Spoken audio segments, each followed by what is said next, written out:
Lisons dans Romains chapitre 10, il est écrit ceci au verset 12. « Il n'y a aucune différence, en effet, entre le juif et le grec, puisqu'ils ont tous un même Seigneur, qui est riche pour tous ceux qui l'invoquent. Car quiconque invoquera le nom du Seigneur sera sauvé. » Gloire à Dieu. La Bible nous parle d'un Dieu qui vit, un Dieu qui a créé le monde, qui a créé les hommes, l'humanité tout entière. Et ce Dieu, on peut lui parler. Et c'est important à souligner. Et nous apprenons que ce Dieu reçoit tous ceux qui viennent à lui d'un cœur sincère. Il n'y a pas de différence entre le juif et le grec. Le grec, ici l'expression ne désigne pas uniquement les habitants de la Grèce, mais c'est une expression qui dans le temps désignait tous les non-juifs. Et il pouvait y avoir là comme un sentiment de tristesse chez certains peuples, notamment chez les Romains, à qui cette lettre est adressée, ces paroles sont adressées, du fait que le peuple juif avait eu, avant tous les autres peuples, la révélation du Dieu vivant, la loi de Dieu, et Dieu s'était révélé d'une manière concrète, évidente à ce peuple. Et ce peuple avait été choisi pour faire connaître le message de la parole de Dieu à tous les autres peuples. Et il y avait là comme un sentiment de l'injustice pour certains qui pouvaient se dire mais c'est un peuple qui est mis à part, c'est un peuple qui est privilégié au détriment des autres. Non, il n'en était pas ainsi. Et l'apôtre va préciser les choses. Dieu ne fait pas de différence. Il ne fait pas de différence entre le juif et le grec. Aux yeux de Dieu, tous les hommes peuvent s'approcher de lui. Tous les hommes sont ses créatures et il les aime tous. Et il dit que Dieu est riche à l'égard de tous. Il suffit de venir et de l'invoquer. Et Dieu est riche pour tous ceux qui l'invoquent, soit juifs ou non juifs. Et cela est encore vrai aujourd'hui. Déjà, lorsque nous considérons les évangiles, nous relevons que Jésus, Fils de Dieu, Dieu venu sur la terre, a été riche pour tous ceux qui venaient à lui et qui l'imploraient, qui l'invoquaient. Et aujourd'hui, on peut encore l'invoquer. On peut lui parler, on peut le prier, on peut l'appeler au secours. Parce que le mot invoquer veut dire appeler au secours. Et il y a des personnes qui ont appelé Dieu au secours. Et Dieu entend. Dieu entend les prières. Souvent, quand on parle aux gens de l'évangile, la Bible, on pose la question, croyez-vous en Dieu? Et pour ma part, j'ai entendu des gens me dire, je crois, moi, en Dieu. Et quand il s'agit d'aller un peu plus loin et en arriver aux besoins profonds des personnes et qu'on leur dit, parlez à Dieu, priez. Et j'ai souvent entendu cette réponse, vous croyez? Vous croyez qu'il va m'entendre? Vous croyez qu'on peut lui parler? Vous croyez qu'il va répondre? Eh bien, bien sûr qu'on croit que Dieu répond. C'est un Dieu qui entend. Et la Bible nous encourage à nous approcher de lui, à l'évoquer, à l'appeler au secours. Et dans notre situation peut-être de détresse, nous pouvons nous tourner vers lui. Et puis ne pas attendre forcément qu'il y ait une situation de détresse pour éprouver le besoin de lui parler. C'est un Dieu qui nous a créés à son image parce qu'il nous aime, afin d'établir un contact avec nous et que nous le connaissions personnellement. Et je voudrais, en m'appuyant sur cette introduction, relever deux exemples de personnes qui se sont approchées de Dieu par Jésus et qui ont invoqué, appelé Jésus au secours. Nous avons lu qu'il n'y a pas de différence entre le juif et le grec. La première des personnes que nous allons citer en exemple était juive. Elle vivait, c'était un homme, il vivait dans la ville de Jéricho et son témoignage nous est rapporté dans l'évangile de Marc au chapitre 10 à partir du verset 41.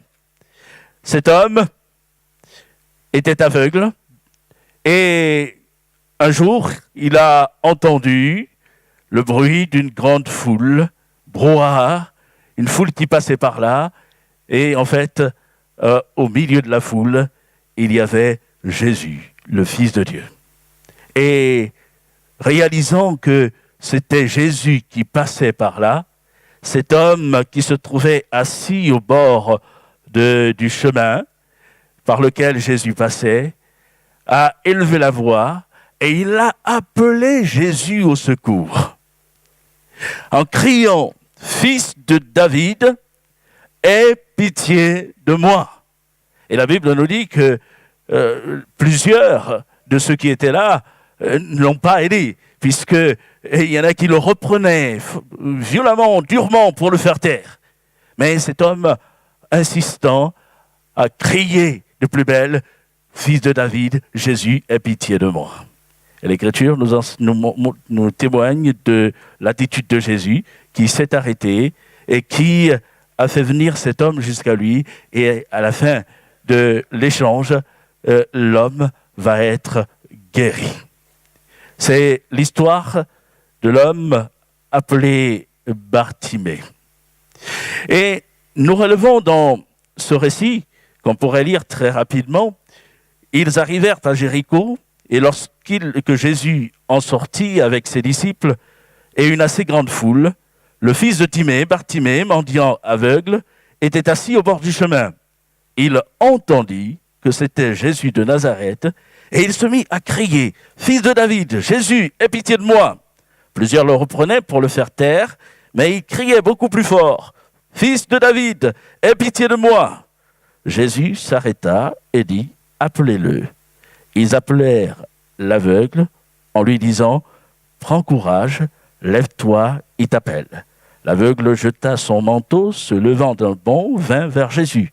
Jésus, prenant la parole, lui dit « Que veux-tu que je te fasse ?»« Rabboni » lui répondit l'aveugle, « que je recouvre la vue. » Et Jésus lui dit « Va, ta foi t'a sauvé. » Aussitôt, il recouvra la vue et suivit Jésus dans le chemin. Cet homme a invoqué Jésus. Et nous avons lu en introduction que Dieu est riche pour tous ceux qui l'invoquent. Et nous pouvons, après le témoignage de Bartimée, dire que Dieu a été riche pour lui, que Jésus a été riche pour lui.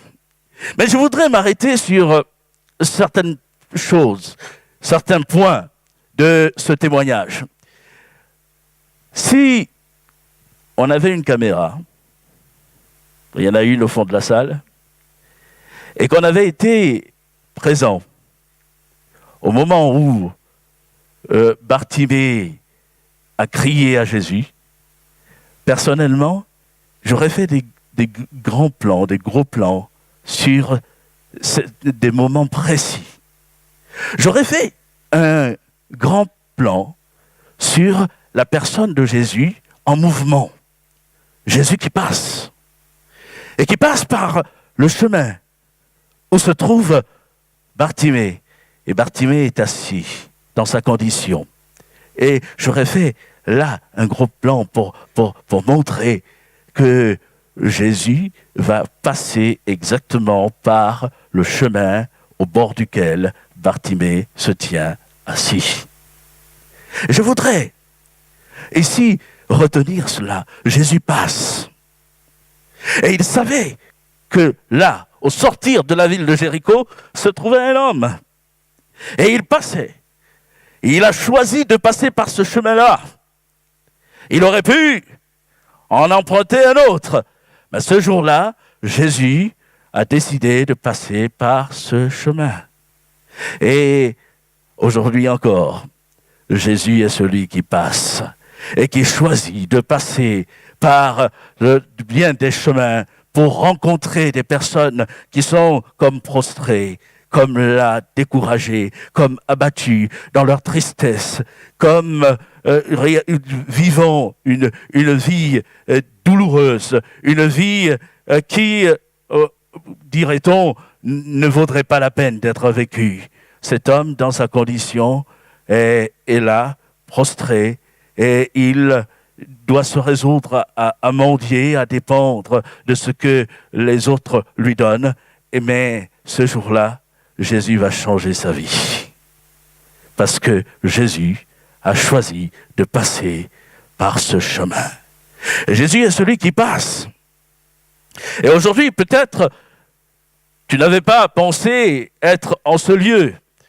Et tu te retrouves là, invité, peut-être, ou parce que quelqu'un t'a indiqué l'adresse. Mais sache que ce n'est pas en soi juste un hasard, une coïncidence. Mais Jésus a son regard sur ta vie. Et Jésus a choisi de rencontrer ta vie. Et il est comme celui qui est venu passer devant toi pour t'interpeller, pour t'attirer à lui, pour que tu le rencontres et que par cette rencontre, ta vie connaisse une destinée différente. Jésus passait. Mais je relève que Jésus n'a pas fait que passer. Lorsque Bartimée a appelé au secours, lorsqu'il a invoqué Jésus, il nous a dit que Jésus s'est arrêté. Jésus s'arrêta et dit « Appelez-le ». Jésus prend du temps et il accorde du temps à cet homme. Il connaît le besoin de cet homme et il va s'arrêter.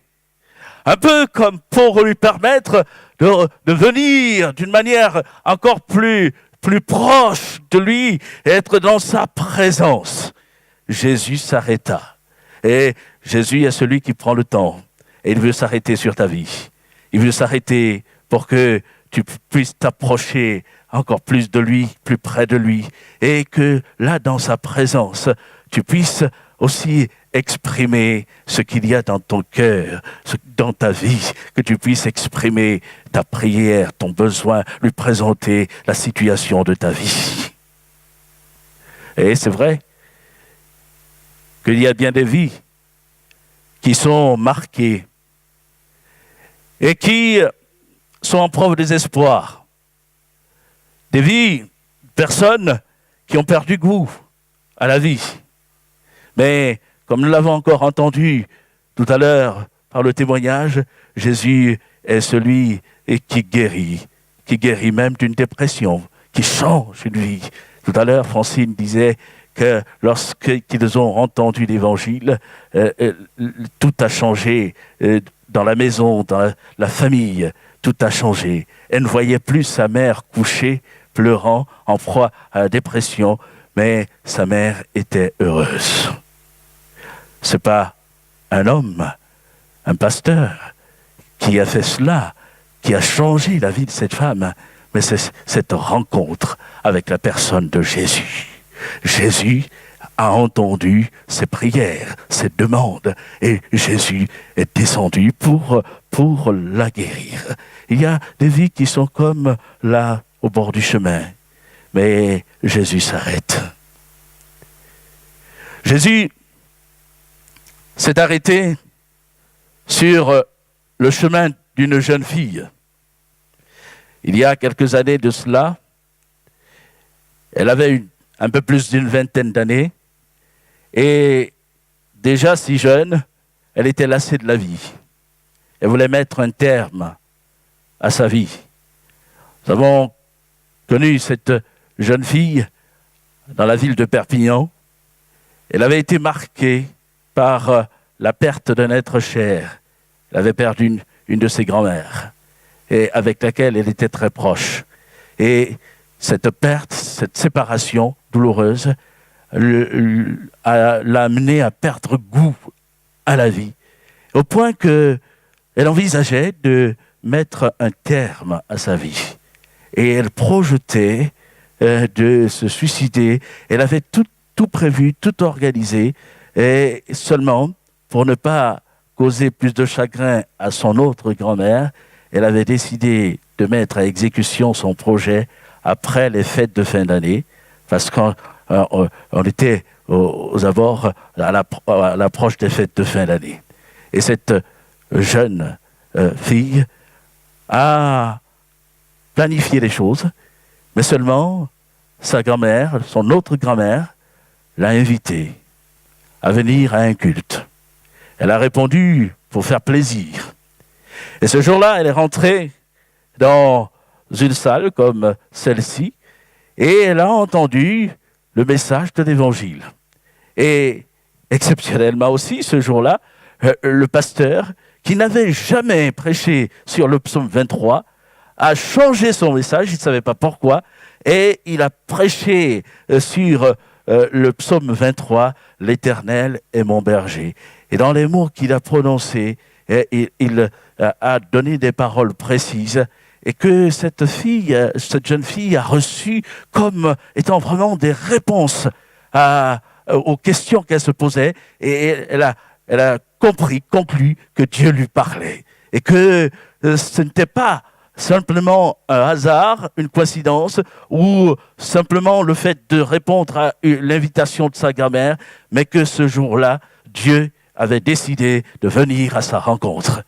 Elle a ouvert son cœur à l'Évangile, elle a décidé d'en savoir davantage et de chercher à connaître davantage la Bible, le message de l'Évangile, et ainsi elle a commencé à revenir, à écouter la parole de Dieu, et l'Évangile a totalement transformé sa vie. Et n'a plus mis à exécution son projet.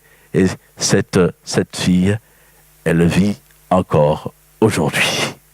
Et lorsqu'elle passait par les eaux du baptême, au moment de parler de son expérience de rencontre avec Jésus, elle précisait encore tous ces projets destructeurs qu'elle avait dans son cœur et suicidaires. Et elle bénissait Dieu qui était venu à sa rencontre, qui avait eu le regard sur sa vie et qui s'était arrêté sur sa vie. Jésus s'arrête sur ta vie. Tu as peut-être formé des projets qui te conduiraient à la mort. Tu veux peut-être mettre un terme, te dire, ben là c'est fini, j'en ai assez. Mais tout n'est pas fini. Jésus est celui qui passe par le chemin de ta vie. Jésus est celui qui s'arrête sur le chemin de ta vie. Jésus est celui qui te regarde et qui te dit, dis tout, parle-moi, confie-moi ce qu'il y a au plus profond de ton cœur et remets ta vie entre mes mains. Je prendrai toutes choses en main et je transformerai ta vie. La vie de Bartimée a changé ce jour-là, mais j'aurais pu faire aussi un plan sur Jésus qui permet à Bartimée de s'exprimer et de dire son besoin. Un grand plan sur Jésus qui passe, un grand plan sur Jésus qui s'arrête, un grand plan sur Jésus qui dit à Bartimée, « Que veux-tu que je te fasse, Bartimée ?» Et c'est vrai que la question de Jésus, à ce stade-là, est surprenante. Comment? Tu vois bien qu'il est aveugle. Comment lui demander ce qu'il veut? Il suffit de le guérir.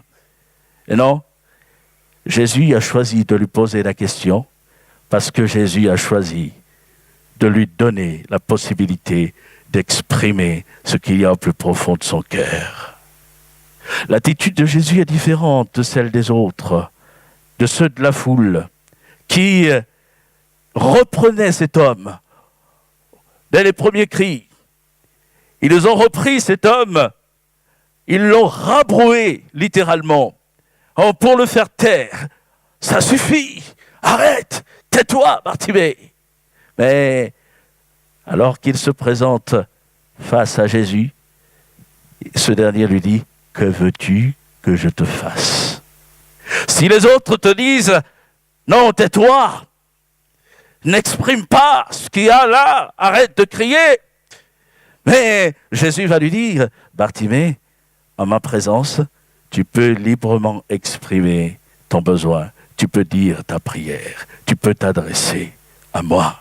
Je suis là pour entendre ce que tu as à dire.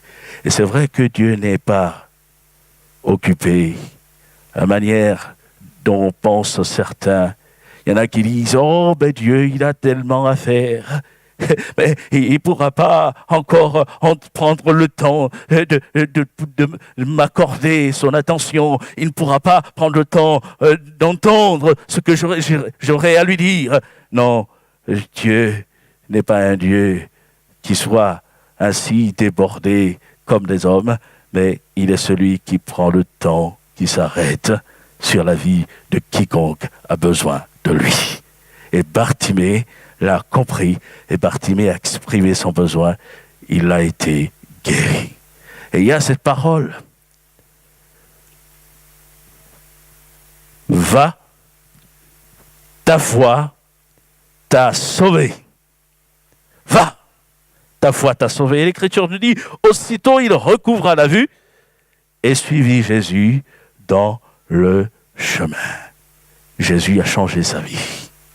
Comme il est rentré dans cette famille, alors que Francine avait été âgée de 16 ans et qu'elle a vu Jésus venir transformer d'autres choses, comme il est rentré dans bien des vies de personnes ici présentes, à qui on aurait pu aussi tendre le micro pour qu'elle rende témoignage. Jésus, lorsqu'il vient, il bouleverse les choses et il transforme tout, mais pas pour notre mal, mais il fait toutes choses pour notre bien. Un juif qui habitait Jéricho a vu Jésus passer, a entendu dire que c'est Jésus qui passait.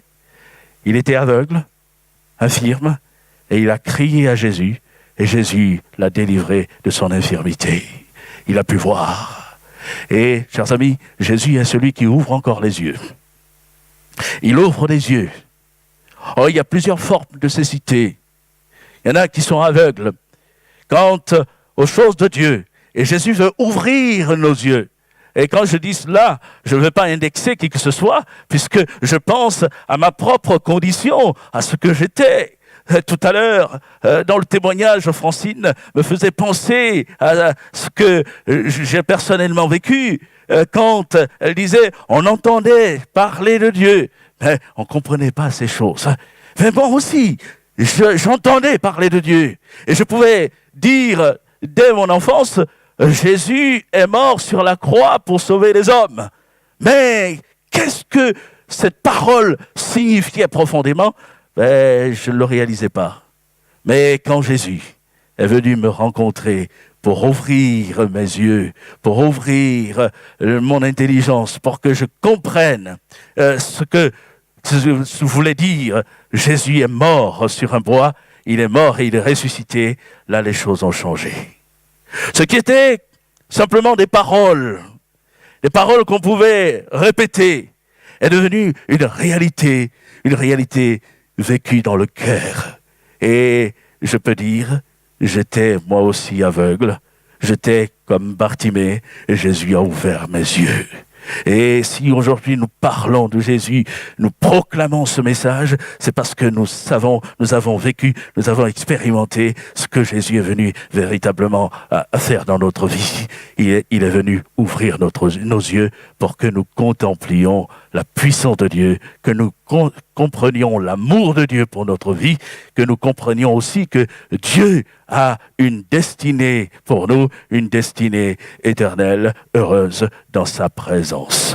Et aujourd'hui, c'est peut-être à toi de réaliser ces choses. Jésus a accédé à la demande de Bartimée. Je disais que on pourrait considérer pour ce soir deux exemples.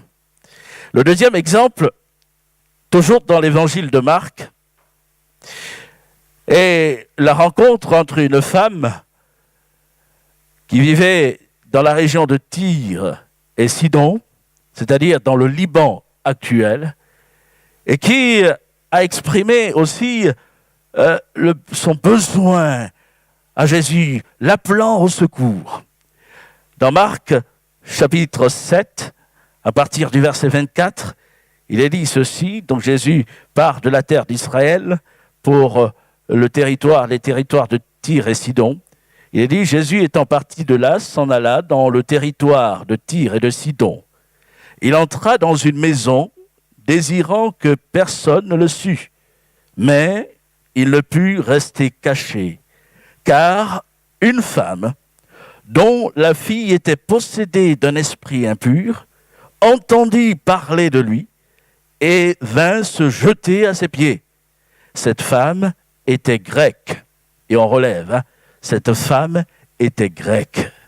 Et nous avons lu tout à l'heure que Dieu ne fait pas de différence entre le juif et le grec. Et il est précisé qu'elle était grecque syrophénicienne d'origine. Elle le pria de chasser le démon hors de sa fille. Jésus lui dit, « Laisse d'abord les enfants se rassasier, car il n'est pas bien de prendre le pain des enfants et de le jeter aux petits chiens. » « Oui, Seigneur, lui répondit-elle, mais les petits chiens, sous la table, mangent les miettes qui tombent, des miettes des enfants. » Alors, il lui dit, « À cause de cette parole, va, le démon est sorti de ta fille. » Et quand elle rentra dans sa maison, elle trouva l'enfant couché sur le lit, le démon étant sorti. Gloire à Dieu. La femme vivait dans le Liban actuel, elle n'était pas juive. Et elle a osé aller trouver Jésus et présenter son besoin à Jésus, exprimer tout le chagrin de son cœur et l'aspiration profonde à voir sa fille délivrée. La situation de cette femme peut être résumée par un mot, impuissance. Elle est impuissante face à la situation. Elle a une fille qu'elle aime et cette fille est malmenée par des puissances démoniaques. Comment lutter contre un esprit?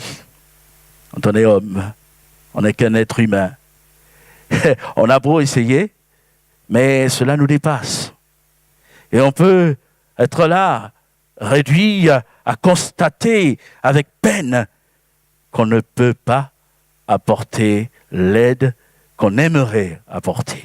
Et cette femme est là dans cette situation, dans cette douleur, voyant sa fille malmenée, mal dans sa peau, sa fille qui est comme détruite par une puissance démoniaque, satanique, et elle ne peut rien.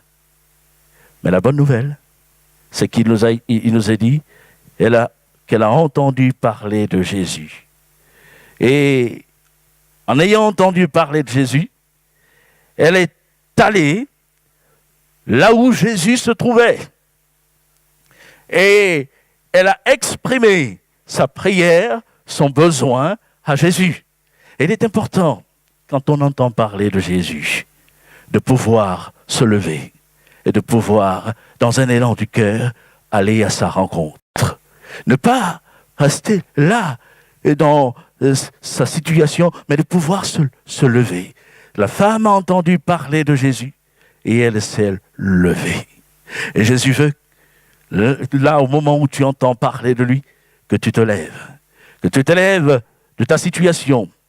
Que tu te lèves peut-être du bourbier dans lequel tu t'es mis. Et qu'ainsi, il puisse accomplir une œuvre afin de transformer toutes choses. Tu peux aujourd'hui lui exprimer clairement et simplement le besoin qui est le tien. Pour la femme, il s'agissait que sa fille recouvre la liberté et seulement on est quand même étonné de la réaction de Jésus. Jésus lui dit, « Laisse d'abord les enfants se rassasier, car il n'est pas bien de prendre le pain des enfants et de le jeter aux petits chiens. » Est-ce que vous comprenez cette parole? Comment auriez-vous réagi à cette parole, sur le moment, sur le coup? Mais que veut dire Jésus? Pourquoi paraît-il aussi dur envers la femme? Alors, je tiens à préciser que la Bible ne se contredit pas. Nous avons lu que Dieu est riche pour tous ceux qui l'invoquent. On a vu que Jésus a accueilli favorablement Bartimée. Et là, devant une femme syrophénicienne, il semble ne pas adopter le même entrain, le même sentiment. Et on se dit, mais pourquoi? Pourquoi réagit-il ainsi? Alors je tiens aussi à souligner que si les propos de Jésus paraissent durs pour nous, la femme ne les a pas perçus ainsi. Vous noterez la facilité avec laquelle cette femme répond à Jésus en disant oui. Elle accepte les propos que Jésus vient de lui adresser. Oui, Seigneur. Et elle continue, mais les petits chiens sous la table mangent les miettes des enfants. Et la clé, elle est dans le fait de comprendre la pensée que Jésus exprime. Et la femme l'a bien comprise. Et ce que Jésus est en train d'exprimer, c'est que l'évangile doit être d'abord proclamé aux Juifs. Et c'est pour cela qu'il y a dans son propos ce « laisse d'abord ». Laisse d'abord les enfants se rassasier. Oh, après, tu verras, il y en aura pour toi par la suite. Laisse d'abord. Et la réponse de la femme, elle est pertinente parce que en répondant comme elle l'a fait, elle indique à Jésus que lorsque des enfants sont bénis dans une maison et ceux qui ne sont pas jugés comme dignes du repas des enfants peuvent aussi en bénéficier.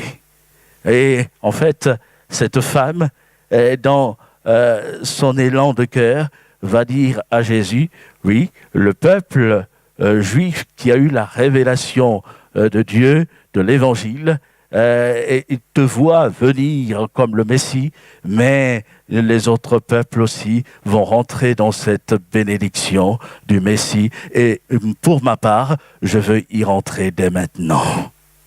Elle a saisi le message de Jésus. Et elle ne s'est pas laissée décourager. Je vous avoue qu'en relisant encore ce passage tout à l'heure, je me disais, si ça avait été moi, je me serais laissé décourager et j'aurais rebroussé chemin. J'aurais dit, un Jésus comme celui-là, non, je n'en veux pas. Mais non, elle a saisi le message, elle a compris le message de Dieu. Et c'est vrai que Jésus n'est pas là véritablement pour nous décourager, pour nous repousser avec mépris. Et d'ailleurs, je vous inviterai tranquillement chez vous à relire le même témoignage dans l'évangile de Matthieu, chapitre 15, à partir du verset 21. Et on relèvera que l'attitude de Jésus est totalement différente de l'attitude de ses disciples. Au moment où la femme se présente et crie à Jésus, les disciples vont être comme agacés. Et ils diront à Jésus, « Renvoie-la, car elle crie derrière nous, renvoie-la ». Et cela exprime cet agacement. Les cris de cette femme qui, de surcroît, n'est pas juive, dérangent. Mais Jésus n'adopte pas la même attitude. Jésus ne la renvoie pas. Jésus accepte d'établir le dialogue avec elle. Et tous ceux que le Père me donne, disait Jésus, viendront à moi et je ne mettrai pas dehors celui qui vient à moi. Et cette femme a osé venir à Jésus alors qu'il avait besoin de repos. Il ne voulait pas qu'on le sache, mais elle est venue, elle a osé venir. Et on pourrait dire, elle l'a dérangé. Mais non, Jésus a accepté d'être dérangé. Jésus a établi ce dialogue et c'est ce qu'il veut faire avec toi. Peut-être jusqu'à présent, le dialogue a été inexistant entre Dieu et toi. Ce dialogue peut être établi maintenant. Jésus veut l'établir et il veut te faire connaître son amour pour ta vie, pour toi, et il veut se révéler comme étant le libérateur. Lorsque le dialogue a été établi, la femme a exprimé aussi son attente, son besoin et sa détermination à rentrer dans la grâce de Dieu. Et Jésus lui répondra à la fin, à cause de cette parole, le démon est sorti de ta fille. Et quand elle est rentrée chez elle à la maison, elle a trouvé sa fille complètement guérie, délivrée. Jésus a changé cette maison, l'atmosphère dans cette maison, l'atmosphère dans cette famille, comme il a fait encore bien plus tard dans la maison de notre sœur qui a rendu témoignage et dans bien d'autres maisons. Jésus est celui qui, en rentrant dans une vie, vient transformer et changer toutes choses. Et seulement, il est important aussi de venir à Jésus avec beaucoup d'humilité. Les propos de Jésus mettent en valeur la foi de cette femme. Et dans l'évangile de Matthieu, il sera dit, « Femme, ta foi est grande. » Et ces paroles sont prononcées par Jésus, « Ta foi est grande. » Et nous voulons nous approcher de Jésus avec foi pour l'invoquer, pour l'appeler à notre secours. Et les propos de Jésus ont mis en valeur cette foi, mais les propos de Jésus ont mis en valeur aussi l'humilité de cette femme. Et il y en a qui essayent de s'approcher de Dieu, mais comme en revendiquant, comme si Dieu leur devait quelque chose. Jésus ne devait rien à cette femme.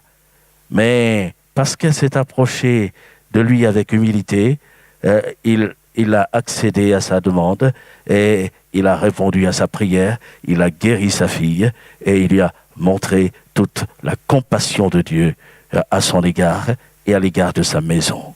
Et c'est ainsi qu'il nous faut nous approcher de Dieu, avec humilité, reconnaissant notre condition, reconnaissant nos limites, nos manquements, reconnaissant notre impuissance. Cette femme était impuissante face à la situation, et puis implorant sa grâce, son pardon, lui demandant d'intervenir. Seigneur, s'il te plaît, j'ai besoin de toi, secours-moi, délivre-moi. Et avant de terminer ce message, je voudrais quand même relever l'image du pain. Jésus dit à la femme qu'il n'est pas bon de prendre le pain des enfants et de le jeter aux petits chiens. Oh, les enfants, l'image d'Israël, le peuple juif, les petits chiens, une image qui symbolisait les non-juifs. Et Jésus dit, il n'est pas bien de prendre le pain des enfants. Le pain. Et ici, c'est une image qui va s'appliquer dans un autre contexte. Il se présente lui-même comme étant le pain de vie. Dans l'évangile de Jean, au chapitre 6, verset 51, nous lisons ceci. C'est Jésus qui parle à une foule et il dit « Je suis le pain vivant qui est descendu du ciel. Si quelqu'un mange de ce pain, il vivra éternellement. Et le pain que je donnerai, c'est ma chair que je donnerai pour la vie du monde. » Là-dessus, les Juifs disputaient entre eux, disant « Comment peut-il nous donner sa chair à manger ?» Jésus leur dit « en vérité, je vous le dis, si vous ne mangez la chair du Fils de l'homme, et si vous ne buvez son sang, vous n'avez point la vie en vous-même. Celui qui mange ma chair et qui boit mon sang a la vie éternelle, et je le ressusciterai au dernier jour. » Quelle est cette image? Qu'est-ce qu'elle veut dire? L'image du pain que Jésus ramène à sa personne. Alors je tiens à souligner que c'est vraiment une image que Jésus s'applique pour faire passer un message important. Seulement, ceux qui l'écoutaient, ou du reste, une partie de ceux qui l'écoutaient, n'ont pas saisi la portée de l'image. Parce que vous avez noté avec moi qu'il y a eu une réaction. Les gens ont été comme outrés. Mais comment peut-il nous donner sa chair à manger? Et ils ont pris cela au pied de la lettre. Mais en fait, Jésus voulait faire passer le message suivant. Il est venu transmettre, communiquer la vie aux hommes, à l'humanité tout entière. De la même manière que le pain, la nourriture qui entretient le corps, permet à celui-ci de conserver la vie, de même, Jésus est venu pour transmettre la vie. Il est venu communiquer la vie. Et il parlait de son corps, il parlait de sa mort, il parlait de ce corps qui allait être élevé sur un bois, qui allait être percé, et dont le sang allait être répandu, afin que tous les hommes qui se reconnaîtraient pécheurs viennent à lui et acceptent le don et la grâce de Dieu dans leur vie, le salut de Dieu pour la vie éternelle. Et c'est bien ce qu'il exprime. Et Jésus a réalisé ces paroles 3 ans et demi après son ministère. Jésus a été élevé sur un bois, il a été percé, son sang a coulé, et aujourd'hui, nous pouvons manger de ce pain, nous pouvons simplement avec foi considérer ce qu'il a fait et nous reconnaître que c'est pour nous qu'il l'a accompli. Oh, évidemment, on pourrait me dire, mais comment est-ce possible? C'est le moyen de Dieu. Il a été dit à la femme, ta foi est grande. Dieu nous promet la vie éternelle. Dieu nous promet le pardon de nos péchés. Dieu nous promet le ciel, mais cela se reçoit par un acte de foi, une démarche de foi, faisant confiance à la personne de Jésus. Et la vie est faite aussi de confiance. Je crois que c'est mon collègue qui est au fond de la salle qui disait un jour, ici même, qu'il y a bien des choses auxquelles nous accordons notre foi, notre confiance. Dans la vie, il y a des actes que nous posons, nous les faisons naturellement. Par exemple, quand il s'agit de prendre un verre d'eau, on boit avec confiance. Quand il s'agit de manger, on a tous mangé à midi. Enfin, moi pas, mais beaucoup d'entre nous avons mangé à midi. Et il y en a qui ont, je parle pour ma fille qui est allée s'acheter quelque chose vite fait.